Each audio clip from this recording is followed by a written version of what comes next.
up, y'all? It's your girl, Carla Renata, aka the Curvy Critic. If you are here for the first time, please give me a big old thumbs up to let me know that you were here. And let me tell you a little bit about me for those of you who have not been here before.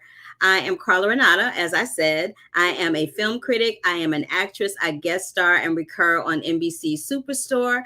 And what I do here is I shoot straight from the hip, and I bring you interviews and reviews of people in film above and below the line. Want to give a big old shout out to my faithful tune-inners, Brandon and Michael B. Hey, y'all. Thank you so much for tuning in today. I appreciate you so very much. I'm just going to close a window out that I have here that's kind of getting on my nerves. But there's that. So, let me just talk about what we're going to do today. I have so much stuff going on today. We've got a lot of interviews, so I'm not going to waste a lot of time running my mouth and talking, and I'm going to turn my phone down. I'm not going to waste a lot of time talking and running my mouth because we have a lot of interviews. We have interviews with LaToya Tonodeo from Power Book to Ghost. We have Jennifer Hosten from Misbehaviour. We have John David Washington. We have the kids, Peyton Elizabeth Lee and Niles Fitch from Secret Society of Second Born Royals. That is a mouthful, needless to say. And we also have Julie Taymor, who is the director and I guess she's one of the producers, but she's definitely the director of the Glorias. And we have an interview with my brothers from Storm Over Brooklyn, a documentary that is currently streaming on HBO. But before I get into all of that, I like to keep y'all abreast of what I did the week before. So last week, I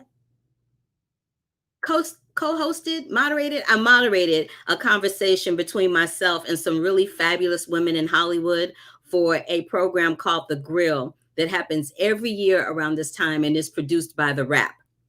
And The Wrap is part of the whole Hollywood Reporter franchise. But the women that were involved were Mika Shelton from Warner Brothers Media, Nika King from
I went away for a split second and I'm back. I'm not sure what happened there. That was weird. I'm not sure if we froze or what happened, but yeah, I guess we went away for a second. Technology happens to me every week. And y'all know I have shenanigans with technology every week that I'm here. So there's nothing new there.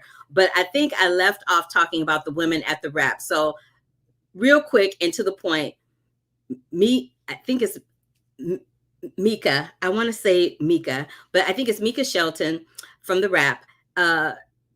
The Grill. She works with Warner Brothers Media. Her, Nika King, who plays Zendaya's mama on Euphoria, Smriti Mundra, who is the director and producer of the Oscar-nominated film St. Louis Superman, Paige Hurwitz, who's huge in the comedy field and produces a lot of comedy projects with Wanda Sykes, including Tiffany Haddish's Emmy-nominated special called Black Mitzvah, and Olivia Morris, who used to work for Kerry Washington's production company, Simpson Street, and has now branched out on her own and has her own company called Black Monarch. So I just wanted to give a big ups and appreciation to those ladies because they freaking killed it. I also attended virtually yet another film festival. This one was called the Urban World Film Festival. And I got to see, again, some films that I'd seen before and reviewed here, like Come Away, The Waterman, which were both directed by David Oyelowo. Bad Hair, which is coming out by Justin Simien. He also produced and wrote Dear White People back in the day, and a TV series that is of the same name. And All in the Fight for Democracy, the Stacey Abrams documentary about voter suppression, that opened it. And and then I attended a couple of panels. I attended this one that really struck me. It was called Raising the Curtain on Academy Rules, and it was moderated by Mike Muse, who's huge, huge, huge, and had a lot of energy and was great. But I want to talk about right now this one film that I saw. It was called Waikiki. And Waikiki is a film that deals with, it was a drama. And I'd never seen a film that was all Hawaiian people. You know, I always talk about, and I always try to uplift people of color that have films here or that produce, films that have people of color in them. This was a film that was solely produced, written, and starred mostly Hawaiian people. And as somebody who used to live in Hawaii, my brother was born there. It was really refreshing to see that. But it doesn't deal with the beautification of Hawaii, the hula dancers and all those images that we're used to seeing from that particular state. It actually deals with mental illness. And it deals with it from a female point of view.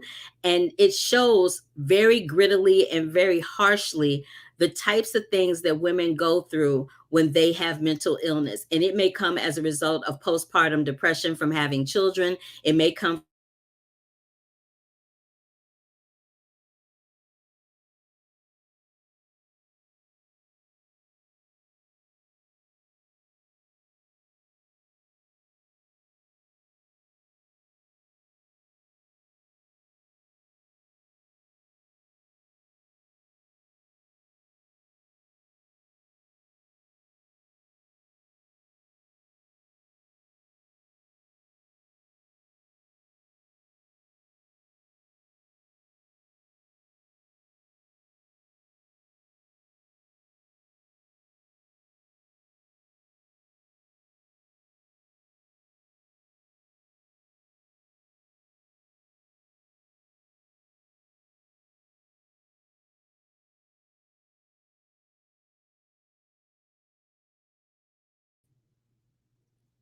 You guys, I don't know why I keep getting kicked off, but this is what I'm going to do. I'm going to unclick this Facebook page and we're going to unclick her and get rid of her because she's got shenanigans. So as I was saying, sorry to see you go, William. Oh, sorry, William. It stopped again. Don't leave me. Hey, Tabitha McNeil. So anyway, I was talking about Storm Over Brooklyn. Before there was George Floyd, before there was Breonna Taylor, before there was Oscar Grant, before there was Mike Brown, before there were all these people. I mean, the fact that I have to rattle off names like that in itself is a travesty. It's really quite annoying. But in light of the verdict that came down this week regarding Breonna Taylor and her case with the grand jury, this film and me talking about it this particular week couldn't be more on time. The film actually was released on HBO mid-August, but I'm going to talk about it here. It deals with the Yusuf Hawkins case. And Yusuf Hawkins was a young Black teen in Brooklyn who decided to go to Bensonhurst to check out a car for purchase. And he never returned home from that. And this documentary outlines what led up to that event, what happened that resulted in him losing his life, and the aftermath of that, and how it's apropos to what is going on right now. So without further ado, I want you to listen to this particular interview with the filmmakers from the HBO doc Storm Over Brooklyn. So there was a moment in the doc where, I forget what person said this, but they made a point that no one is really born racist, right? Racism is taught. And our parents, unfortunately, have the task of, teaching us how to code switch to make sure that other people aren't uncomfortable around us. Our parents have to teach us what to say and what not to say and what not to do when we are stopped by a police officer in the street for whatever reason. And or being in a neighborhood like Bensonhurst where you're walking and you're going to get attacked for no reason other than the color of your skin. So having said that, we're in an election year. Do you think that people are going to get out to vote? And do you think that we are going to see systemic racism erased in our lifetime?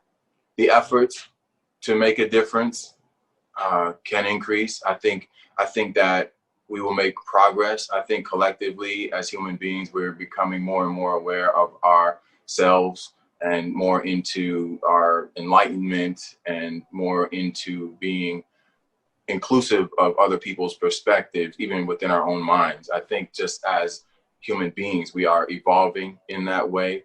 And, you know, there's hope. I do think that there's hope and that we will become more kind to one another, but no, I don't think we will erase racism at the end of our lifetime. I do, if it's all right, and I don't mean to be any sort of way. I didn't know if Victoria's had an answer to that first question, and I wanted to give my opportunity to do that, and anyone else to answer the question too. But yeah.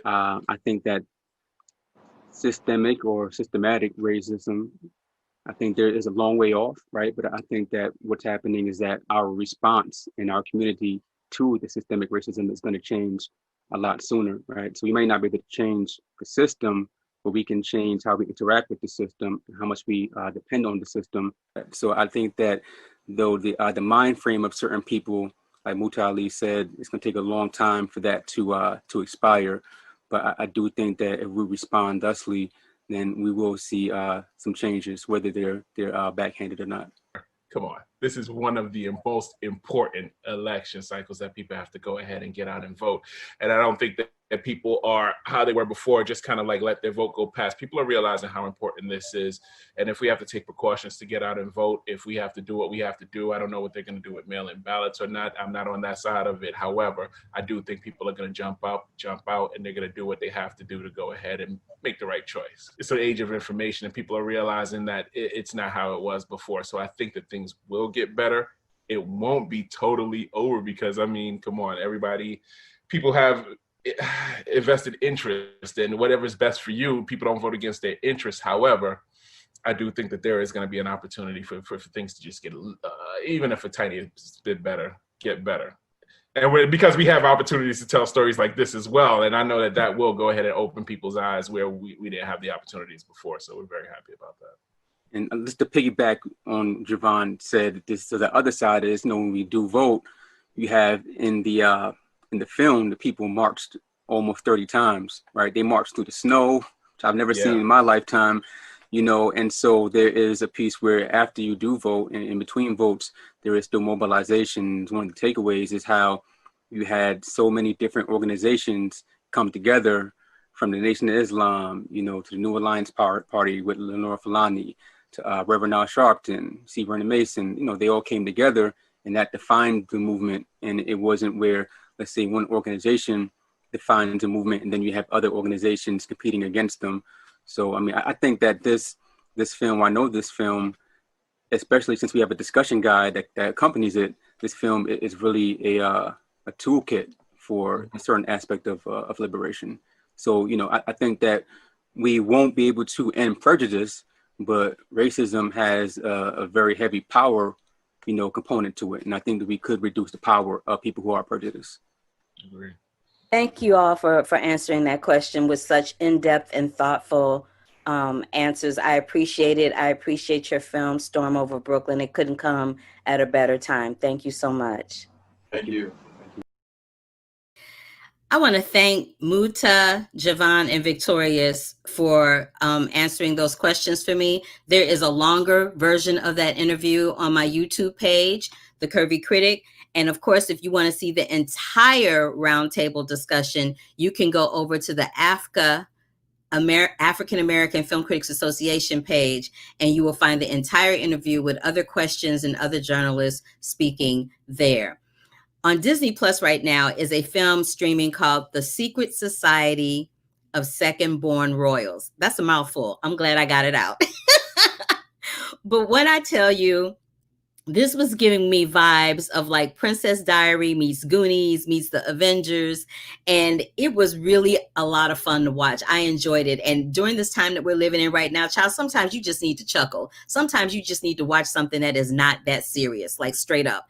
But this gave me a lot of joy. It made me laugh a lot. And it also made me think about, you know, when we think about royals, we don't think about somebody being second best. We don't think about the fact that, in fact, Prince Harry isn't necessarily second best, but they treated him like he was. They kind of treat him like the royal stepchild. So with all of that in mind, and the fact that when you are a sibling, you know, if you are the youngest, if you're in the middle, there's that hierarchy, there's that sibling hierarchy that happens in terms of how you're treated within the family. So all of these things are very subtly addressed in this Disney Plus film, which I know sounds really heavy for Disney Plus. And it also has an Asian star, Peyton Elizabeth Lee, and there's no mention to the fact that she's Asian. There's no mention to the fact that her mother is Asian. There's no mention to the fact that it's a multicultural cast. I love that. I love that we get to see these people just be people, and it's all streaming on Disney Plus right now. But I had an opportunity to sit down and speak with Niles and Peyton about their roles and being superheroes on Disney. So take a look and a listen to my interview with Niles Fitch and Peyton Elizabeth Lee. This wasn't, you know, your normal training that you would do for a film. Normally you train, you get your lines together and you go on about your business. But Miss Peyton, you were running, you were tackling dogs. So let's talk about that for a second. Oh my gosh, the poor dog. Wow. You know, honestly, like Niles said, this was nothing we had ever done before. And it was a totally new experience, especially in the aspect of, you know, how physical the movie was. My character, she rides a skateboard, she sings, she plays the guitar, she runs in a ball gown half the film. So there was a ton of physical stuff that I had to sort of work on. And I think we all really wanted the film to look as authentic and as real as possible. So really working on those physical scenes and the more physical elements of the film were really important to us. And I think it really, in the end, like, at least for me, it really helped me get into character by just not only having that like emotional preparation, but also the physicality of it all, and sort of not only stepping into my character's head, but also into her body and into the things she did. My training was exactly like how she said. And, you know, for me, when I knew that I was approaching, you know, a superhero role and knowing my character, you know, I wanted to be more built for the role. So I worked out and gained 26 plus pounds. Wow. And not only that, when we were there, you know, the cast was coming to the gym and stuff and working out, you know, so, you know, we were all, you know, staying in shape and, you know, trying to get in our superhero physique on, or, you know, whatever.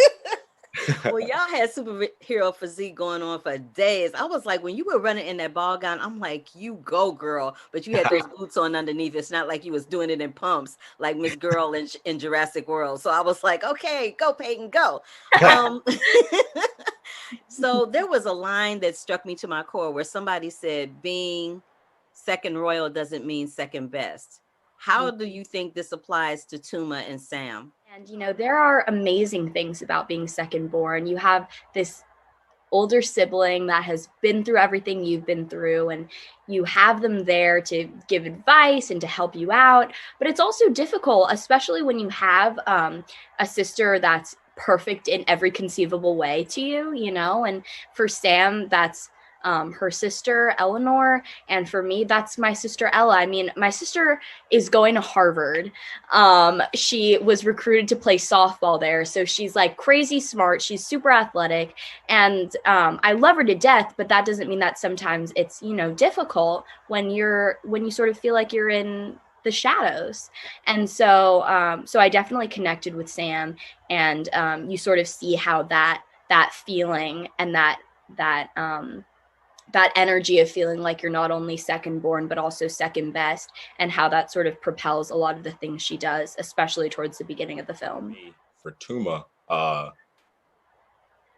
it was not more that he was always not treated as, you know, enough. I feel like it was even more the opposite, to where I think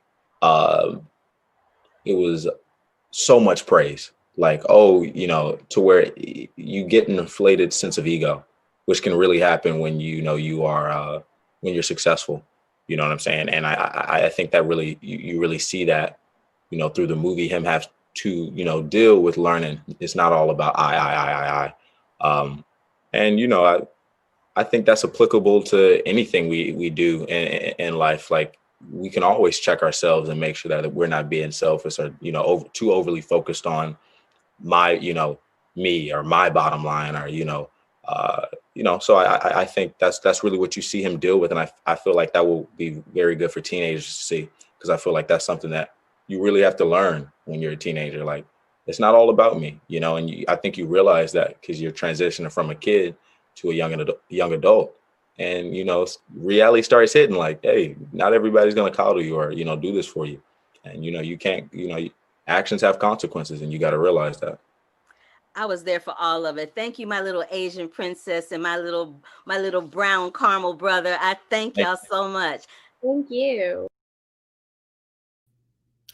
I loved them. It warms my heart to see such young and bright talent coming up on the horizon that are handling it with grace, dignity, and you know, all that comes with that. So thank you, Niles and Peyton. You guys, again, you can watch the Secret Society of Second Born Royals streaming right now on Disney Plus. And yes, Michael B., it is part of your Disney Plus package. You do not have to pay $30 for it like you had to pay for Mulan. I saw what you wrote in that chat room. You were crazy. So let me just give a shout out to somebody else that's in the chat room right now, Miss Tabitha McNeil. She reached out to me via Instagram. Yes, you do have to check it out. She reached out to me via Instagram. She is a budding host and a budding film critic. So you guys, if you are on Instagram, please check out her content and give her some love. And we will contact each other and be in touch soon. But I wanted to give you a shout out. I wanted to thank William Jacqueline for stopping in too. Now, on to the next thing. I talked about Misbehaviour last week when I interviewed the director, Philippa Lothrope. This week, I have the subject of the Misbehaviour movie, Miss World 1970, Jennifer Hosten. So I spoke with her about what that was like for her to be, you know, someone that was crowned the first Black beauty queen during that time. Because, you know, truth be told, I'm a Black beauty queen too. Yeah, I said it. I'm a Black beauty queen too. I entered a local in Maryland for the Miss America pageant, and I won. Nobody thought I was going to win, but I did win. And in addition to that, I got thousands and thousands of dollars in scholarships so that I could complete my education at Howard University. So I have a lot of respect and a lot of admiration for any woman who has been in a beauty pageant, because I personally know what that is and what it entails and how difficult that whole journey can be. But it's even compounded when you have the women's lib movement happening. So take a look and a listen to this interview with Miss World 1970, the subject of the film Misbehaviour, Miss Jennifer Hosten. How do you feel about that moment that we had last year where all 5 beauty pageant winners were women of color in all 5 beauty pageants, and you were the first one of all of them? You were the first one. How did that make you feel when you witnessed that? Almost, nearly 50 years later? Yes, 50 years later. A beauty pageant helps to celebrate one's physical attributes, but there are opportunities, you know, that we never need to limit ourselves. We need to take advantage of educational opportunities and opportunities that will help to further our innate goals in life. So I think it's important for these goals to line up with the choices that we make. Miss Jennifer, last but not least, let me ask you this. Misbehaviour, and I have your book right here. Did you like it? I did. I really enjoyed it. It was a wonderful read. So well thought out and well written. So thank you for that. This movie is centered around the women's liberation movement. And the women's lib movement, the beginnings of it were not very keen on the images of what you just said about beauty being more than just the physical, it being a mental and a spiritual thing. Were you conflicted at the time, knowing that that's how you felt in your heart and you were part of this pageant, and how all of this is reflected in the film? How do you feel about all of that coming together in that way? Well, I never saw myself as the most beautiful girl.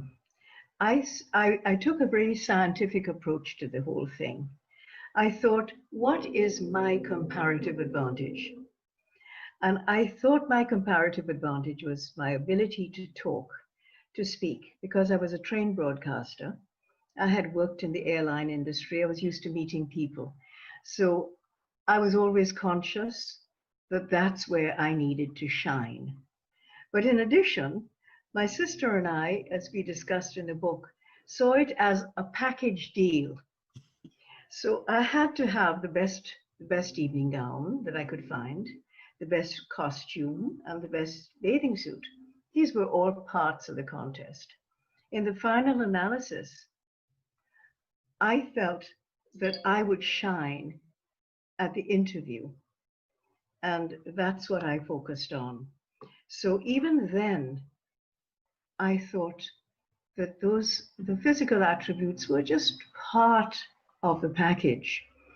It really did take, I remember dancing with Glenn Campbell, who was one of the judges at the contest, after the contest. And he said to me, Jennifer, it was your sincerity that won. Don't ever lose it.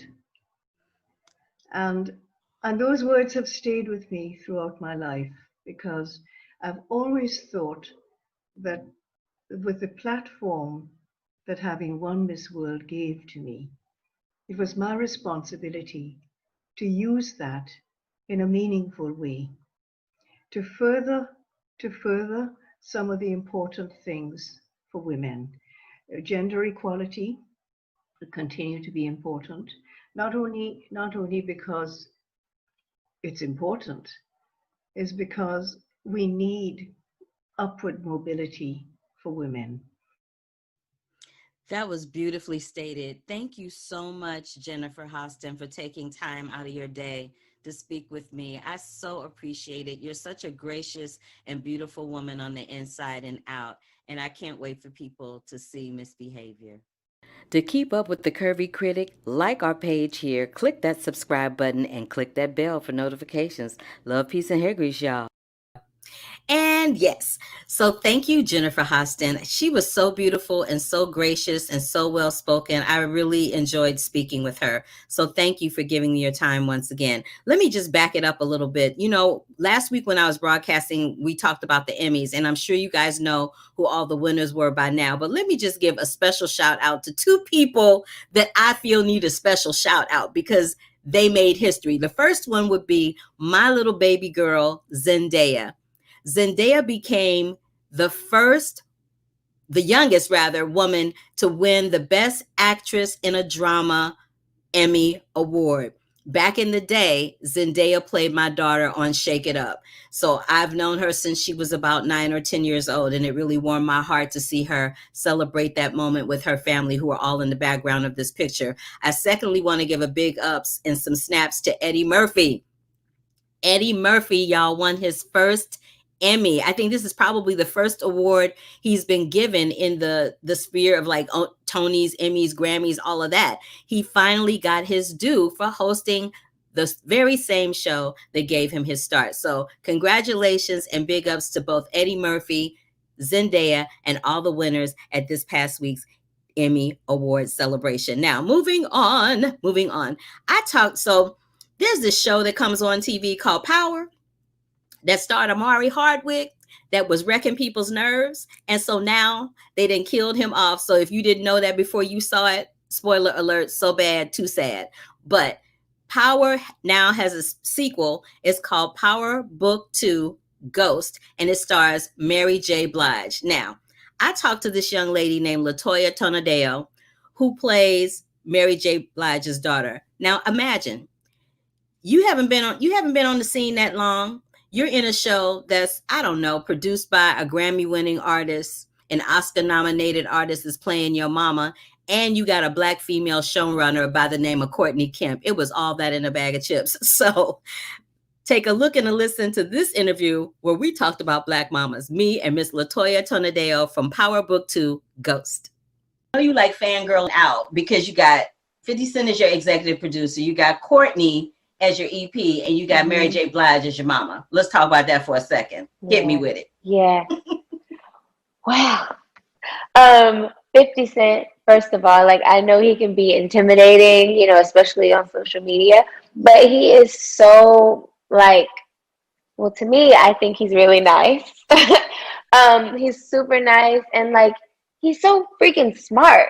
So it's like, I met him a few times, and I'm like, dang, he's always dropping little pieces of knowledge here and there. Like, I love that about him. And then working with Courtney, she's such a trailblazer, but at the same time, she's still very, like, humble, down to earth, and still very caring about everyone on the project, from behind the scenes to the actors. And I love that. Like, it's like human first, then everything else. And I don't know, you know, if a lot of other people can say that about other showrunners and executive producers that they have on other shows, you know, but I'm fortunate enough to be able to be a part of her vision and this journey. So I'm grateful.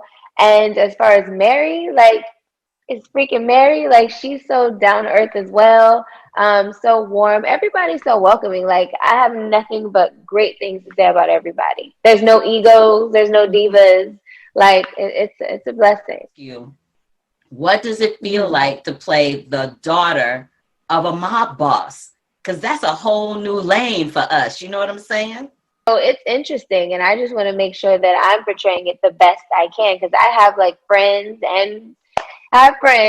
who, when they watch the show, even from Power, they're like, man, somebody must have really been a part of that lifestyle, because it seems so real. Like, it's not corny, it's not cheesy. Everything, I feel like the vision is very tangible. So it's really cool. And the way she does it, it's not just, you know, drug game. Diana is also smart. She wants to go to school. The dynamics of her family, it's like she's juggling so many things and still trying to find her own independence. So I love that about her. She's not just a part of this drug family or this crime family trying to learn the game and become, you know, her mother's, like, the baby queen pin. Right. She has her own ambitions too. So it's nice because she's layered. Okay, speaking of mamas, so I know when I was growing up, there were a couple of people that I wanted to date that I thought I was madly in love with, or I felt some kind of way about, and my mama was not having it. And your mama is not having it. Not having it. She's not having Neither are my brothers. Neither are your brothers. So in real life, has your mama been like, yeah, no, to anybody that you expressed that you felt some kind of way about? Yes.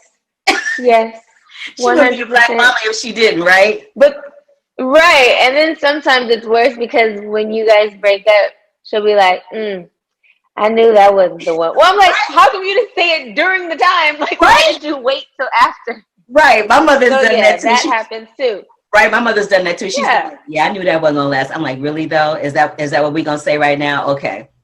Yeah. So are you exactly during this time that you've been quarantining and being at home, have you been able to do any other projects? Have you been able to do any voiceover work, or, you know, do a little commercial situation here and there? And if you have, what are you working on next?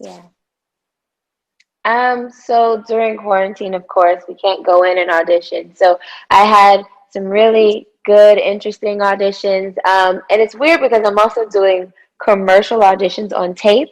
So that's new. But during this, I had actually booked something, but because of, like, the times and everything conflicted, I wasn't able to do it. But, you know, so right now we're focusing on this and season 2, and I think it's going to be a good one. Cool. And last but not least, tell me 3 things that your fans might not know about LaToya. I haven't tried it in a while, but I used to be able to, like, freestyle, but I don't want to rap. Girl, see, now you should. Right, you shouldn't have set yourself up. I always the next thing I was gonna say was, okay, you're gonna have to spit me a little something. I know. I don't know why I still say that when I know that's like I won't leave you on the hook. I won't leave you on the hook. But I kind of have Cardi B's "Walk Down," the TikTok challenge that they were doing. So yeah, I like that dance a lot because it's like cute. I'm a writer as well.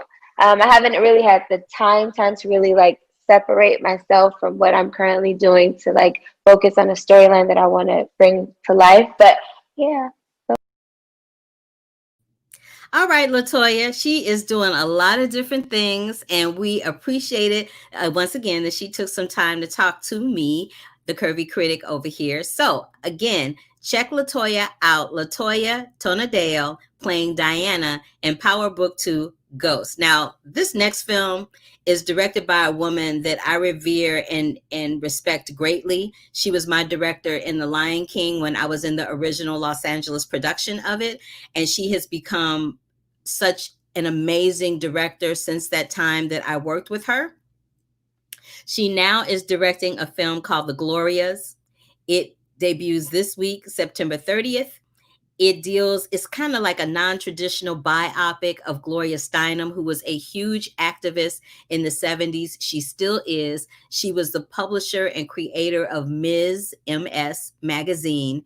And this film deals with her life through the eyes of lots of different women playing her through different ages and different chapters of her life. I felt like it was fantabulously done. I saw it at Sundance earlier this year. I got to see a Q&A with Gloria and Julie afterwards, and that was really special to watch that and to witness that at that time.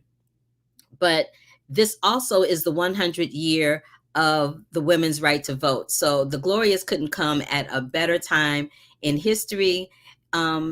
Yeah, so there's that. But I did get a chance to sit down and speak with Miss Julie, like I like to call her Miss Julie. I got to sit down and talk with Miss Julie Taymor about the Glorias and Gloria Steinem. And we had just lost Ruth Bader Ginsburg when I did this interview. So that was about a week ago. So take a look and a listen to what Miss Julie Taymor says about the Glorias, Gloria Steinem, and the loss of RBG. What brought you to doing this project with based and centered around Gloria Steinem and calling it the Glorias? Well, I loved the book. I was given the book by a friend of mine. I read it on the beach, and I thought, no, it's impossible to make into a movie. It's just not cinematic. It's not structured like a drama. But after a day or two, I couldn't get it out of my mind, and I was so taken with her childhood, with her unfulfilled mother, with the crazy father making her travel, never going to school until she was 12, and following her father from all of these, these flea markets across the country. I mean, she loved her dad, but we didn't know that about Gloria. And so when I decided that I was going to tackle the book, and I called Gloria up and asked her permission to adapt it, she was flabbergasted, because she said, I don't know how you're going to do this, but I love your movie. And I love your movie, so go ahead. And I knew that I was going to have more than one Gloria, because it's 80 years of her life. So we started with Julianne Moore. She signed on before spring. She's an activist, and I knew she could play the shit out of Gloria, for lack of a better term. I knew she could do it, especially from the Ms. Magazine time onward. But once I decided I was going to also do the childhood, I decided to have a 6-year-old, a 12-year-old, because as women we know there is no comparison between 6 and 12. And then I asked Alicia Vikander to play 20 to 40. So we have 4 Glorias, and I wanted to be able to play with time and have them interact with each other. And so I had this notion of a bus out of time. The Greyhound, the archetype of traveling in America, the Greyhound bus in black and white, as opposed to the color of the rest of the movie, and that these Glorias would be able to talk to each other, comment on what happened, criticize each other, laugh at each other, muse, dream, questions. And this was very freeing, because you get to the interior life of Gloria by doing that. Not just the events and the places, but actually what was she thinking and feeling? What would she have said if she was 20 years older? Things like that. And I also then allowed these Glorias to enter scenes, real scenes, as you know, because you saw it. that they jump right into, take the place of a Gloria in a scene. This allows the movie to not be kind of a traditional biopic.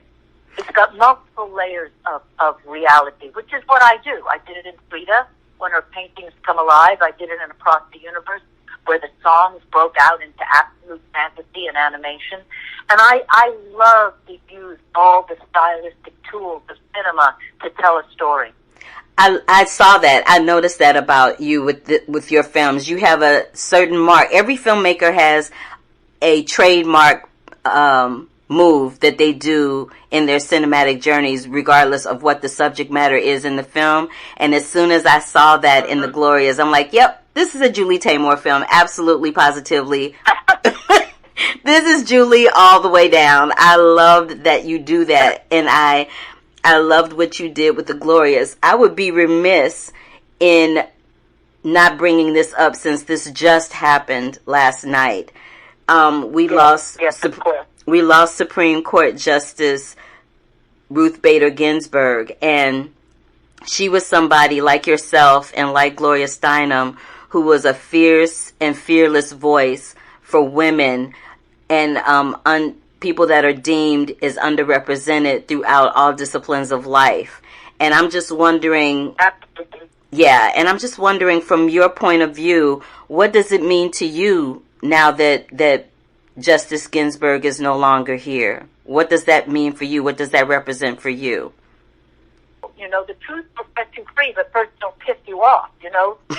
Gloria has said it. We've got to actually fear anger, because anger and this kind of frustration makes you an activist. Ruth Bader Ginsburg would not want it, neither does Gloria, and it's really critical that this inspires even more, that the voices be heard loud, not quietly, loud, safely, and with peace. Because we don't want that president and his cronies to turn, flip it and act as if it's a violent movement. It is not. So we've got to get the truth out. Absolutely. Thank you, Miss Julie, for taking time to talk to me. That was a deep interview, and I love talking to her because she's so smart, and her answers are so well thought out. I know we are like majorly over time. I'm going to run through this real quick. And this interview with John David Washington is a little over a minute. So I'm just going to run through these films real quick before we get out of here for the day. I want to talk a little bit about Antebellum. Antebellum is a film that stars Janelle Monáe, Kiersey Clemens, Gabourey Sidibe, right?